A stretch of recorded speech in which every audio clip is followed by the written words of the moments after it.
Okay, now the next one we're talking about is relative frequency. And this is based on the theory that in the long run, actual frequency will be similar to the theoretical frequency. So what we're doing here, and this is the way a lot of the political stuff's done. In fact, an awful lot of statistics is based on this relative frequency idea. So it's on the idea that if we take a big enough sample, that will give us an indication of what might happen next time. So a doctor's receptionist found that of 200 previous patients that booked, 20 did not turn up. From this, she concludes the probability of a no-show is 20 out of 200 is 0.1. Okay, same as last year, we had 200 students in the course. We had a pass rate of about 70%, or was it 65? So 65% of students last year got through all of their modules and passed the course. From that, I would expect that we'll have probably about the same this year, unless you guys learned from their behaviour last year.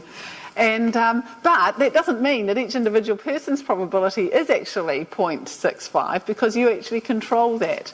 So though you think in an overall way probabilities apply, but to individuals they don't have to. Okay, here's another one. A supplier of parts has provided 40 batches of 1,000 parts each. Out of them, 2 batches have contained substandard parts. So the probability of having a batch of substandard parts is 0.05.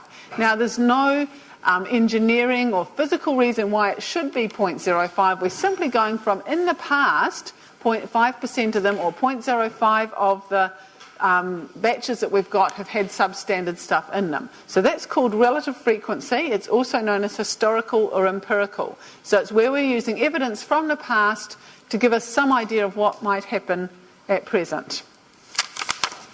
And then the third one is subjective.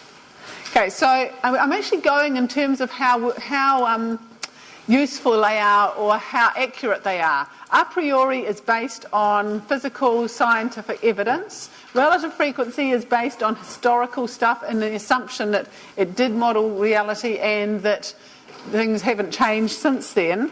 This last one is subjective, which means it relies on a person's opinion.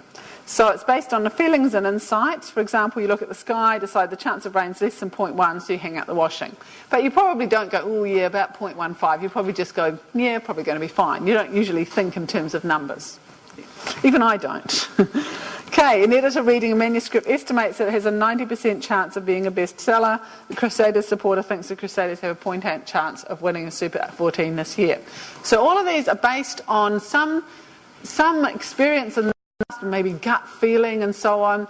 And one of the problems is that people take a lot of notice of this. And sometimes they can be right, but quite often they aren't.